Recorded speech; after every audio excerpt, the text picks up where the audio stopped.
Hello दोस्तों, मैं Rajneesh Yadav Patna maths पे आपका स्वागत है। और आज हम लेके आए हैं बिहार एसएससी के मैथ्स का कंप्लीट सेट, जो कि मैंने कहा था कि हर दिन आपको 20 से 25 क्वेश्चन का एक सेट्स मिलेगा, मैथ्स और रीजनिंग में दोनों सेपरेटली। तो वही सेट्स मैं लेके आया हूँ। तो चलिए देखते हैं कुछ बहुत ही इम्पोर्टेंट सवाल।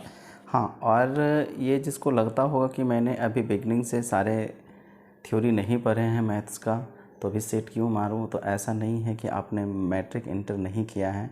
जो बच्चे ने मैट्रिक किया है उसने बेसिक्स उसको थोड़ा ना थोड़ा पता है, और आप इस सेट्स को देख के भी जो है थ्योरी सीख सकते हैं।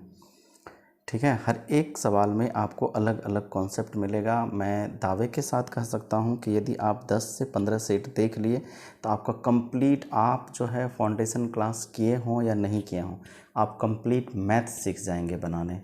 सारा क्वेश्चंस आपसे बनने लगेगा, और यूनिक तरह से, यूनिक मेथड से, शॉर्टकट्स में। ठीक है, और हम कोशिश करेंगे कि जितना ज़्यादा से ज़्यादा हो सके ऑप्टिमाइज भी, सबसे शॉर्टकट से हम सभी सवाल को, ठीक है, आंसर दे सकें।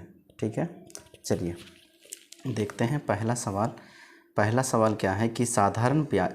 फर्स्ट सवाल कहता है, यदि साधारण ब्याज पर कोई धन राशि 12 वर्ष में दोगुनी हो जाती है तो वह वार्षिक ब्याज दर कितनी होगी। ठीक है, तो चलिए देखते हैं।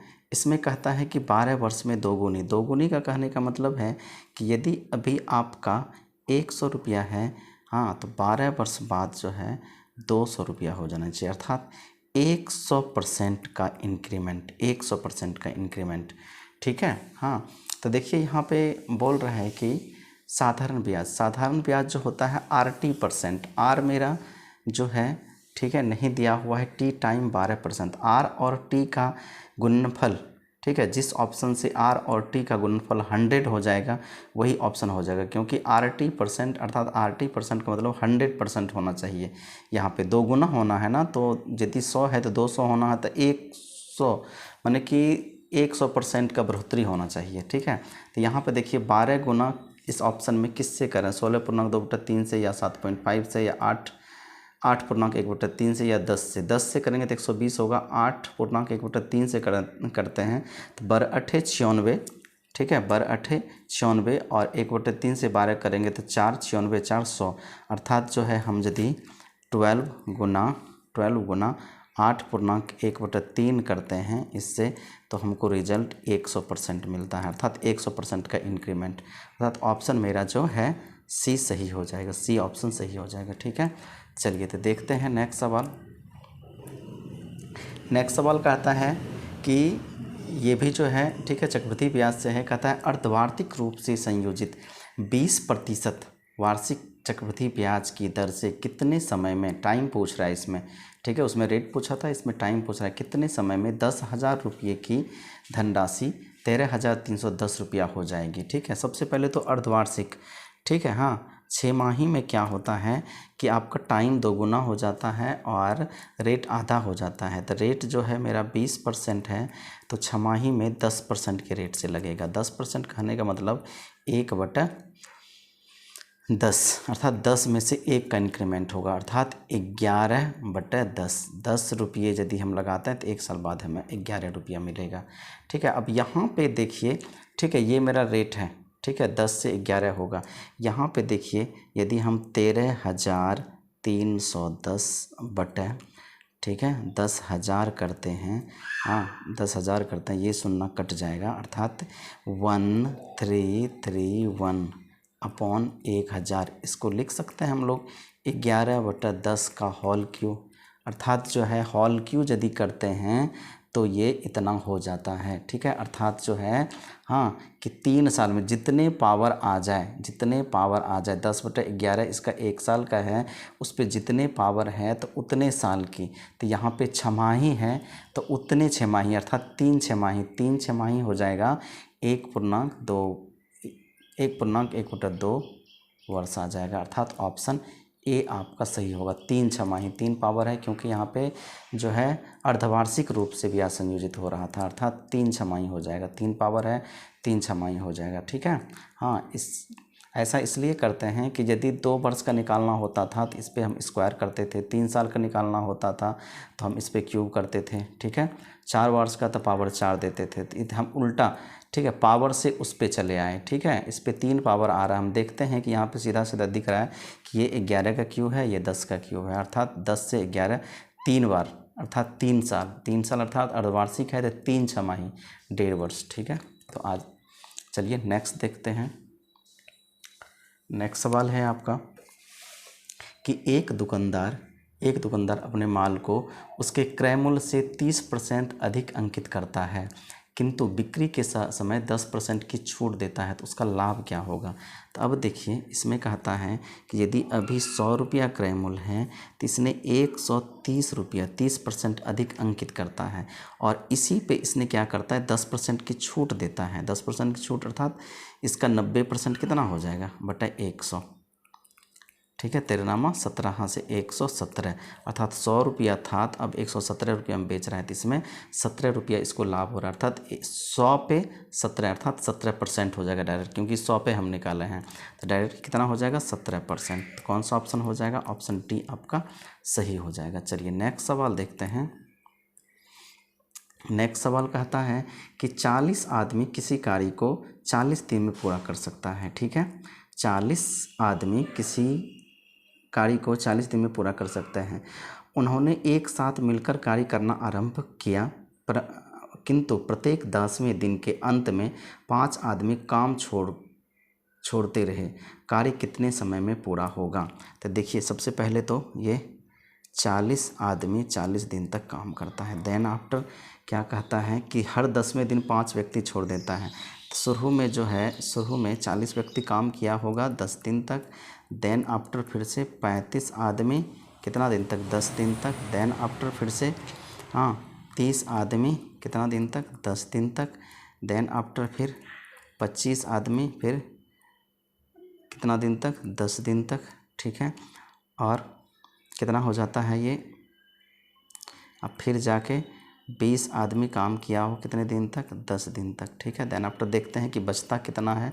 देखिए 400, ये 300, ये हो जाएगा आपका कितना, ये हो जाएगा आपका 400, ये हो जाएगा 350, ये हो जाएगा आपका 300, ये हो जाएगा 250, ये हो जाएगा 200, जोड़िए 4 3 700, 7 3 9, 9 और 2 9 2 11 और ये 50 ये 50, 12 12 2 15, 1500 इधर आके यदि घटाते हैं 4 चौक 1600 में 1500 घटा देते हैं 1500, तो बचता है मेरा 100, ठीक है। ये 100 काम जो है कितने आदमी करेगा, तो लास्ट में जब 20 तक ले लिए हैं तो 15 व्यक्ति मानते हैं कि x दिन करेगा, ठीक है। तो देखिए यहाँ पे 100 बटा 15 बराबर x, 100 है ये, ठीक है। 15, ठीक है। 15 छकी 90, 15 छकी 90 अर्थात 6 पूर्णांक, ठीक है। इसको कटा दीजिए ना, कटा दीजिए, या तो हो जाएगा 6 पूर्णांक 10/15, इसको कटाते हैं 5 दूना 5 दिया 6 पूर्णांक 2/3, और इधर 1 2 3 4 5 10 बचे 50, 50 और 6 कितना हो जाएगा 56, अर्थात जो है 56 पूर्णांक 2/3 दिन में जो है काम पूरा हो जाएगा। किस ऑप्शन में है, किस ऑप्शन में है, देखिए ऑप्शन नंबर ए में है, ठीक है। ऑप्शन ए आपका सही हो जाएगा। चलिए नेक्स्ट सवाल देखते हैं। यदि समान योग्यताओं वाले 2 व्यक्ति 2 कर्तव्य को 2 दिन में संपन्न करें तो समान योग्यताओं वाले 100 व्यक्ति उसी प्रकार के 100 कर्तव्यों को संपन्न करने में कितना समय लगेगा। तो यहाँ पे देखिए कहता है कि 2 व्यक्ति 2 दिन में 2 कर्तव्य करता है, ठीक है। तो 100 व्यक्ति, ठीक है, x दिन में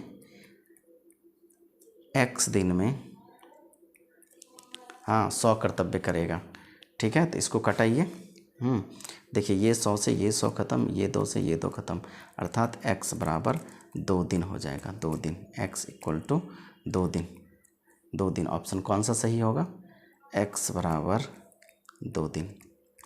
ठीक है, इसका ऑप्शन डी सही हो जाएगा। ठीक है, चलिए नेक्स्ट सवाल देखते हैं। ए किसी वस्तु को बी को 10% के लाभ पर बेचता है। ठीक है, ए जो है, हाँ, बी को 10% लाभ पे, 10% लाभ कहने का मतलब हुआ कि इसको, यदि ये 100 रुपया है तो ये 110 रुपया में इसको बेचता है। बी उसी वस्तु को वापस ए को 10% हानि पे बेचता है। ठीक है, 10% हानि अर्थात 110 का, ठीक है, 10% अर्थात 90%, कितना हो जाएगा, हाँ 99, 11 नमा 99, फिर 99 रुपया में इसी को दे देता है। तो अब कहता है, हाँ, कि पूरे सौदे में क्या होता है, ए को ना तो हानि, ए तो ना तो लाभ, ए को 11% का लाभ, ए को 20% का लाभ, डी में है बी को 20% का लाभ। देखिए यहाँ पे इसको जो है, ए को 100 रुपया में यदि इसने खरीदा होगा, 110 में बेचा, तो पहले इसको 10 रुपया लाभ हुआ, और फिर इसने उसी सामान को 99 रुपया में खरीद लिया, 1 रुपया और इसको लाभ हो गया, टोटल 11 रुपया लाभ हो गया। अर्थात ऑप्शन इसका कौन सा सही होगा, बी सही होगा। देखिए ना, यहाँ पे इसको 10 में लिया था तो 110 में बेचा, 10 रुपया फ़ायदा हो गया। ठीक है, और फिर से इसने जो है इसको 99 रुपया में खरीद लिया, अर्थात 1 रुपया और इसको लाभ हो गया, टोटल 11 रुपया लाभ हो गया। ठीक है, तो ऑप्शन कौन सा, बी सही हो जाएगा। चलिए नेक्स्ट सवाल देखते हैं कि यदि किसी समबाहु त्रिभुज का परिवृत्त अंतःवृत्त के क्षेत्रफल में अंतर 44 सेंटीमीटर है तो त्रिभुज का क्षेत्रफल ज्ञात कीजिए। तो देखिए, सबसे पहले इसमें याद रखना होगा कि आपको अंतःवृत्त की त्रिज्या होता है कितना, a/√3। ए है समबाहु त्रिभुज का भुजा, और जो है बाह्य त्रिज्या होता है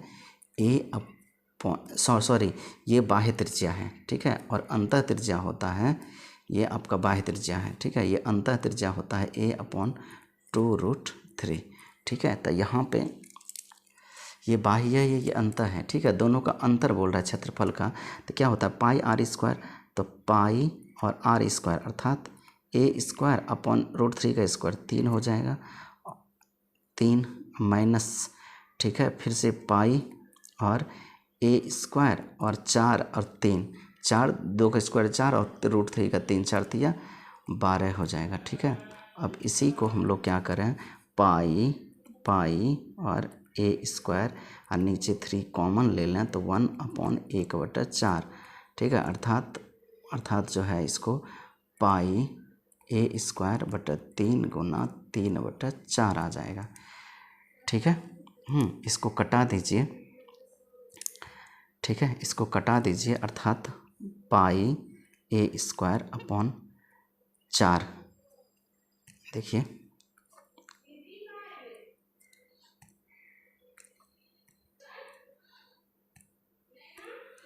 ठीक है, यही जो है इक्वल टू दिया हुआ है कितना, 44, सॉरी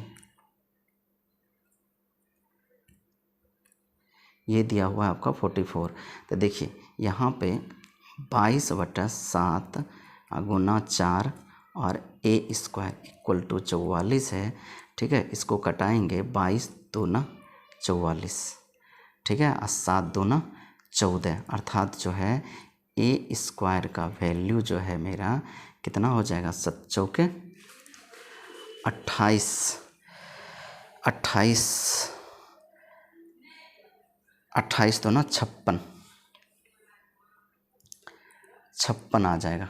ठीक है, 56 हो जाएगा। तो यहाँ पे बोलता है कि अब पूछ रहा है इसमें, अब क्या पूछ रहा है, इसमें पूछ रहा है कि त्रिभुज का क्षेत्रफल है कितना, त्रिभुज का क्षेत्रफल होता है, हाँ, √3/4 a²।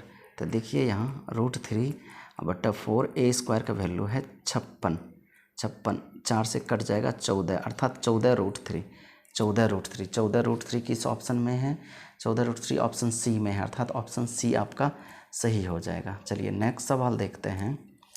नेक्स्ट सवाल क्या कहता है कि एक तार को एक वर्ग के आकार में मोड़ने पर आवृत्त क्षेत्र का क्षेत्रफल 121 सेंटीमीटर हो जाता है। ठीक है। देखिए एक तार है, ठीक है, जिसको मोड़ते हैं वर्ग के अथी में, तो इसका क्षेत्रफल 121 हो जाता है। तो इसका साइड कितना हो जाएगा 11, अगर ग्रह के से 11, अर्थात ये भी 11, ये भी 11, ये भी 11। तो इसका जो है पैरीमीटर क्या हो जाएगा, परिमाप हो जाएगा 44 इसका। ठीक है। तो अब देखिए यहाँ पूछा यदि उसी तार को एक वृत्त के आकार में मोड़ा जाए तो वृत्त का क्षेत्रफल क्या होगा। तो जितना जो है इसका परिमिति होगा उतना ही वृत्त का परिमिति होगा, अर्थात 2πr इक्वल टू लिख सकते हैं 44, अर्थात 22/7 गुना 2, ठीक है, और इंटू आर इक्वल टू 44। देखिए 22 दूना 44, 44 कट गया तो आर इक्वल टू 7 हो गया। तो वृत्त का क्षेत्रफल होता है πr²। तो देखिए 22/7 गुना आर, अर्थात 7 गुना 7, 1 7 कट गया, 7 दूना 14 4 बाकी 1, 7 दूना 14 4, 7 दूना 14 4 बाकी 1, 7 दूना 14 1 15, अर्थात 154 जिस ऑप्शन में होगा वही सही होगा। किस ऑप्शन में है, सी, ऑप्शन सी। नेक्स्ट सवाल कहता है कि एक व्यक्ति तथा उसकी, देखिए बहुत अच्छा सवाल है, एक व्यक्ति तथा उसकी पत्नी की आयु का अनुपात जो है कितना है। देखिए 4:3 है, और 4 साल बाद इसकी आयु का अनुपात हो जाएगा कितना, 9:7। ठीक है। अब देखिए 4 साल बाद, यहाँ से यहाँ 4 साल दोनों में इंक्रीमेंट हो रहा है। तो यहाँ 4 में 5 जोड़ने के बाद 9 आ रहा है, इसमें 3 में 4 जोड़ने के बाद, अर्थात जब समान वृद्धि है तो समान यहाँ इंक्रीमेंट होना चाहिए। तो यदि ऊपर वाले में हम 2 से गुना कर दें, ठीक है, तो ये कितना हो जाएगा, क्योंकि रेशियो में दोनों में गुना करने से कोई फ़र्क नहीं पड़ता है। तो ये हो जाएगा 8, ये हो जाएगा 6। अब देखिए 8 से 9 1 का इंक्रीमेंट, 6 से 7 1 का समान इंक्रीमेंट। यहाँ 1 का इंक्रीमेंट रेशियो में हो रहा है, लेकिन ऐसे 4 का इंक्रीमेंट हो रहा है, तो 1 का वैल्यू 4 हो जाएगा। ठीक है, 1 का वैल्यू 4 हो जाएगा। तो और क्या पूछ रहा है कि होगा अगर इनके विवाह के समय का अनुपात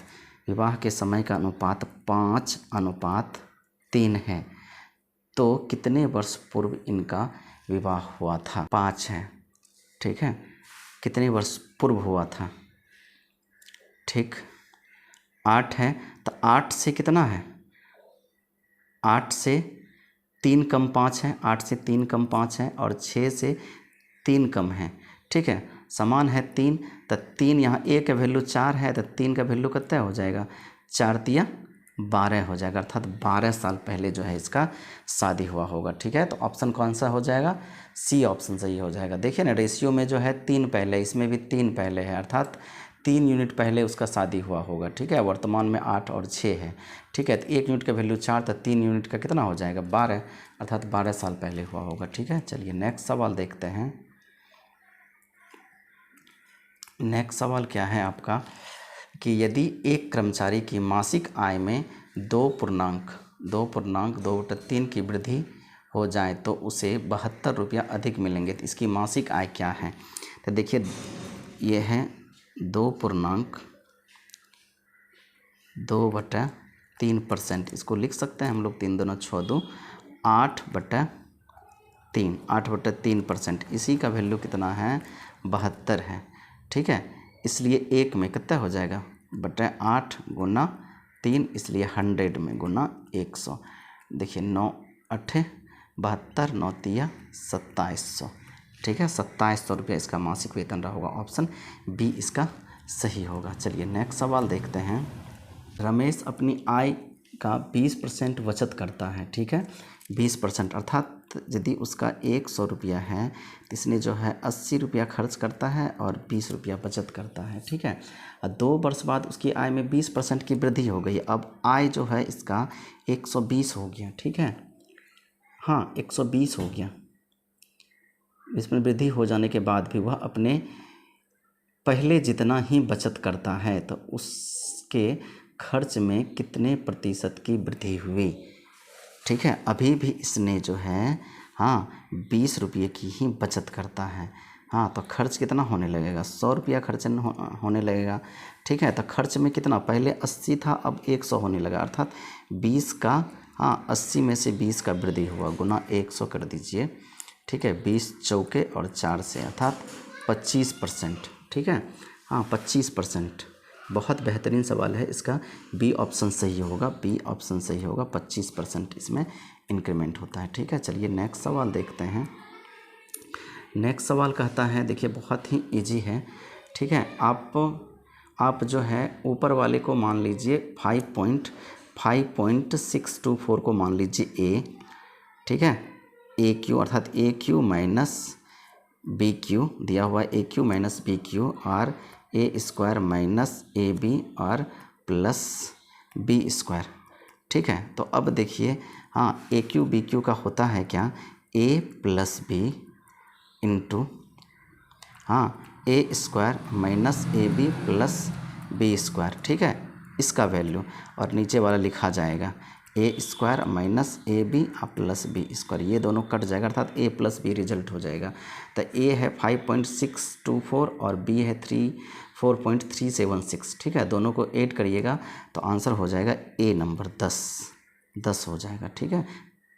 5 4 9 और 6.24 और 0.376 दोनों जुट के 10 हो जाएगा। ऑप्शन ए आपका सही हो जाएगा। चलिए नेक्स्ट सवाल देखते हैं। नेक्स्ट सवाल कहता है, देखिए बहुत अच्छा सवाल है कि x माइनस 1/x का वैल्यू दिया हुआ है आपका कितना 4, ठीक है। और हमें पूछ रहा है x प्लस 1/x, ठीक है, इक्वल टू कितना होगा। अब देखिए हम इसका स्क्वायर करें तो क्या हो जाएगा, x square plus 1/x square, ठीक है, और -2 इक्वल टू 4 चौके 16, ये 2 इधर आ जाएगा, ठीक है। ये 2 इधर आ जाएगा तो कितना हो जाएगा, अर्थात एक्स स्क्वायर प्लस 1/, ये मिलके हो जाएगा 18, ठीक है। अब देखिए, अब हमको इसका वैल्यू पूछा है तो इसका स्क्वायर करें तो कितना हो जाएगा, ठीक है। यहाँ पे करते हैं x प्लस 1/x का होल स्क्वायर, तो अर्थात एक्स स्क्वायर और 1/x स्क्वायर या प्लस 2ab, तो 2x इंटू 1/x 2 हो जाएगा। तो अब देखिए यहाँ पे इसका वैल्यू है 18 प्लस 2 कितना हो जाएगा 20 इसका स्क्वायर है तो ये स्क्वायर हटेगा तो इसका रूट हो जाएगा, ठीक है। अर्थात 4 गुना 5 2√5, ठीक है। 2√5 किस ऑप्शन में है, 2√5 आपका हो जाता है बी ऑप्शन, बी आपका सही है। चलिए नेक्स्ट सवाल देखते हैं।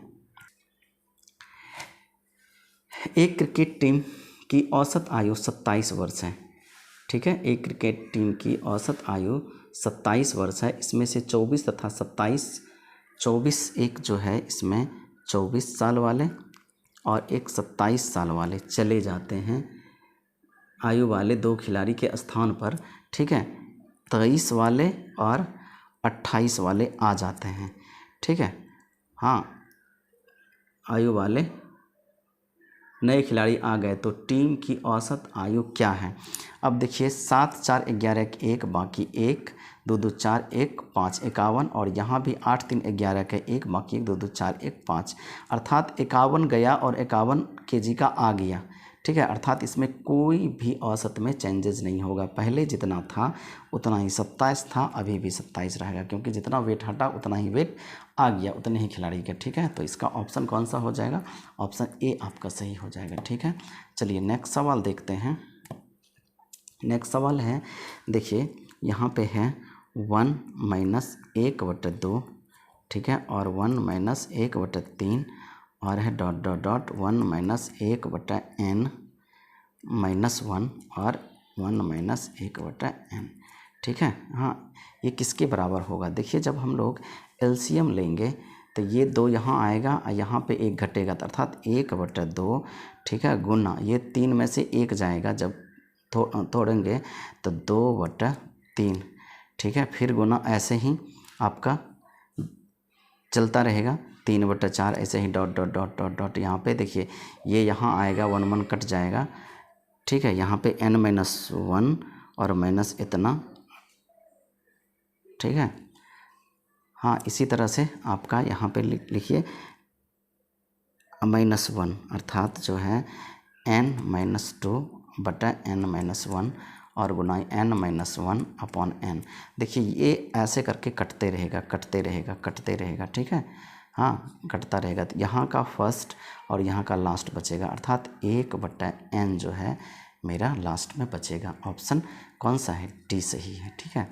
चलिए नेक्स्ट सवाल देखते हैं। नेक्स्ट सवाल कहता है कि 1000 तथा 5000 के बीच बीच बीच वाली कितनी संख्याएं हाँ 225 से पूर्णतः विभाजित। यहाँ 225 नहीं, इसको सुधार लीजिएगा, यहाँ पे 250 दीजिए, ठीक है, क्योंकि 225 से यह 1000 कटेगा नहीं, ठीक है। सॉरी, एक सेकेंड।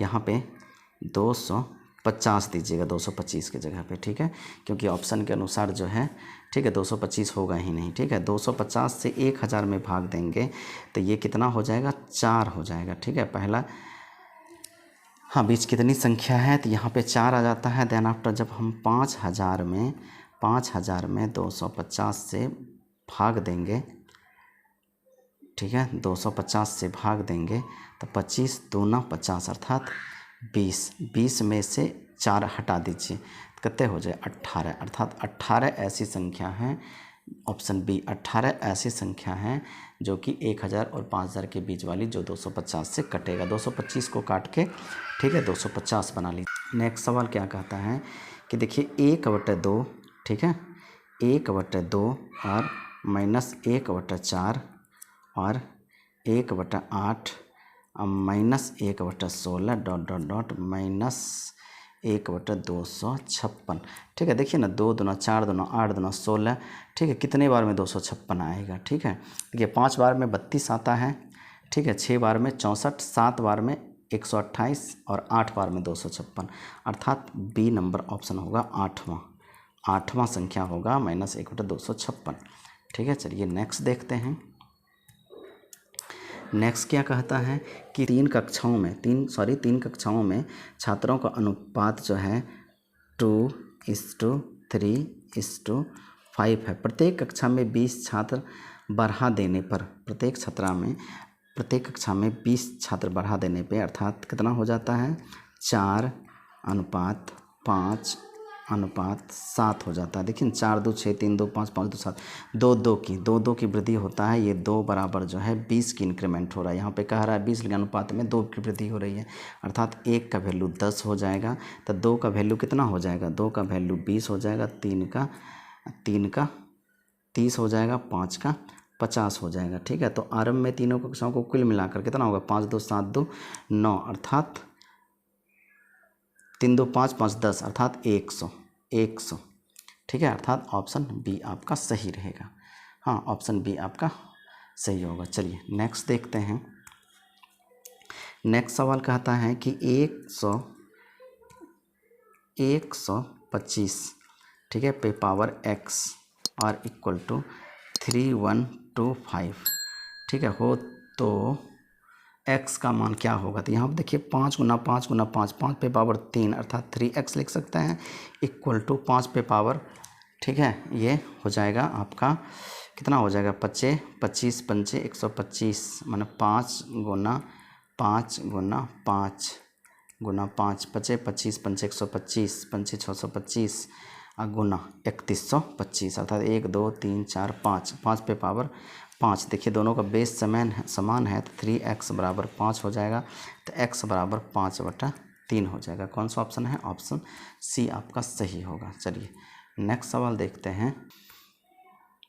नेक्स्ट सवाल है आपका 2 संख्याओं का योग। देखिए 2 संख्याओं का योग जो है, ठीक है, कितना है? 216 है, तथा उनका HCF जो है मेरा कितना है? 27 है, ठीक है। तो माना कि पहला संख्या जो है 27x और दूसरा जो है 27y है, तो दोनों का HCF है 216 है, ठीक है। जब 27 कॉमन लेंगे तो x + y = 216/27, इसको 6 3 9, 27 9 × 27 और 9 दूना 18, 18 और 9 चौके 36, 3 से 8, अर्थात जो है मेरा x प्लस वाई का वैल्यू आ रहा है 8। तो x प्लस वाई का ऐसा कितने जोड़े होंगे, ऐसी कितने जोड़े होंगे, दो संख्याओं का योग जो है हाँ 216 हो। तो यहाँ x प्लस वाई 8 है, तो एक तो 1 और 7 का जोड़ा हो सकता है, ठीक है, दूसरा 3 और 5 का हो सकता है, एक और जोड़ा हो सकता है हाँ, एक 4 और 4 का, 4 दूना 8, अर्थात टोटल 3 जोड़ा हो सकता है, ठीक है, टोटल 3 जोड़ा, 3 ऑप्शन सी सही होगा, ठीक है। 8 जो है दो संख्याओं के 1 और 7 हो सकता है, 3 और 5 हो सकता है, 4 4 हो सकता है, ऑप्शन सी आपका सही हो जाएगा। चलिए नेक्स्ट सवाल देखते हैं। नेक्स्ट सवाल कहता है कि किसी संख्या को 119 से भाग देने पर, ठीक है, शेष 19 रहता है, यदि उसी संख्या को 17 से भाग दिया जाए। देखिए इसके लिए ट्रिक है, हाँ इसी शेष में जो 19 है, इसी में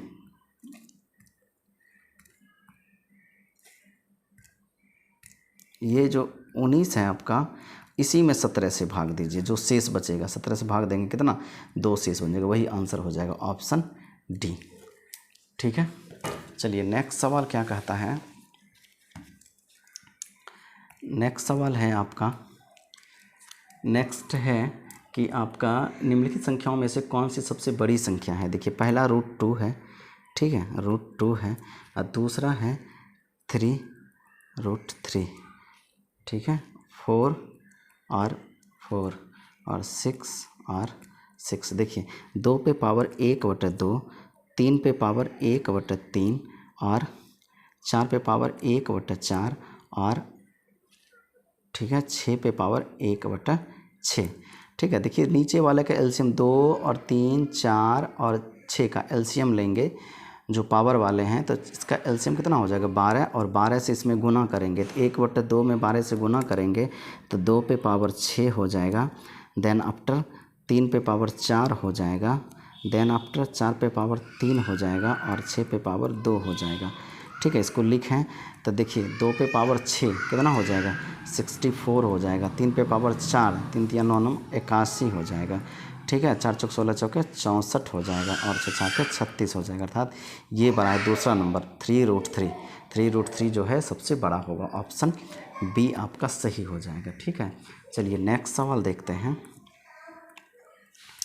नेक्स्ट सवाल क्या कहता है कि 150 का होल क्यूब, 50 का होल क्यूब, ठीक है। देखिए 50 का होल क्यूब कितना हो जाएगा, हाँ 25 25 पंचे 125 ही ले लीजिए अभी, ठीक है, 0 लास्ट में 3 लगा लेंगे और माइनस 3 3 9 3 27 और -8, ठीक है, लास्ट में 3 0 क्योंकि क्यू है 3 0 लगा लेंगे, पहले छोटा करके सॉल्व कर लेते हैं, 27 और 8, ठीक है, 35 इसमें जाएगा तो कितना होगा 90, और 90 पे 3 0 हम लोग जो छोड़े थे लगा लेते हैं, अर्थात 90,000, ऑप्शन डी आपका सही हो जाएगा। चलिए नेक्स्ट सवाल देखते हैं।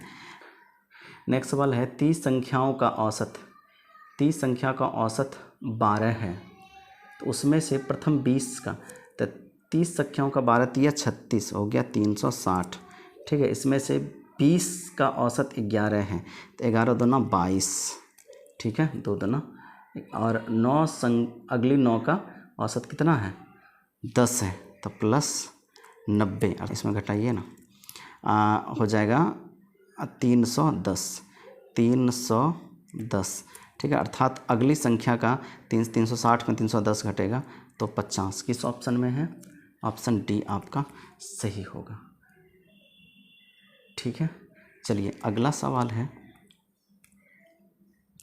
अगला सवाल कहता है कि 1% के आधे को 1% का आधा, ठीक है, 1% का आधा, 1% कहने का मतलब हुआ 1/100 का आधा बटे 2, अर्थात 1/200, ठीक है, को दशमलव के रूप में लिखा जाएगा। 1/2 को लिखते हैं हम लोग 0.5, अब बटे 100 हो जाएगा, अर्थात ये हो जाएगा 0.005। नीचे हम जो है 1/2 को क्या लिखते हैं 0.5, नीचे 100 छोड़ दिए, 100 ऊपर जाएगा 2, 2 जो है इधर लेफ़्ट साइड शिफ्ट हो जाएगा, ठीक है, अर्थात 0.005। कौन सा ऑप्शन हो जाएगा? ऑप्शन आपका सी सही हो जाएगा, ठीक है। तो चलिए आज 25 सवाल कंप्लीट हो गया और इसी तरह से आपको हर एक दिन 25 सवाल का बेहतरीन क्वेश्चन का सेट्स मिलते रहेगा। आप कंटिन्यू, अब कुछ नया नहीं पढ़िए, कोई फाउंडेशन नहीं कीजिए। यदि बिगनर्स भी हैं तो आप जो है हर एक सवाल को देखिए कि कैसे, क्योंकि आप बिल्कुल भी जीरो नहीं हैं। मैं समझ सकता हूं कि आपने मैट्रिक, इंटर, ग्रेजुएशन ज़रूर किया होगा, तो आपको उतना तो लॉजिक, ठीक है, छोटे मोटे आता ही होगा। आप सिर्फ सवाल अटेम्प्ट करने का तरीका देखिए। आप जैसे ही 10 से 12 सेट्स देखेंगे, आपसे खुद व खुद इसी स्टाइल में कम समय में सवाल बनना स्टार्ट हो जाएगा। चलिए, तो आज इतना ही, तब तक के लिए धन्यवाद, ठीक है, और फिर से मिलते हैं नेक्स्ट सेट के साथ। आई होप कि ये सेट्स आपके लिए बहुत ज़्यादा हेल्पफुल रहेगा। और यदि मेरा वीडियोज़ अच्छा लगा हो तो प्लीज़ मेरे वीडियोज़ को लाइक कीजिए, शेयर कीजिए और इस पर कमेंट कीजिए और मेरे चैनल को सब्सक्राइब कीजिए। चलिए, धन्यवाद।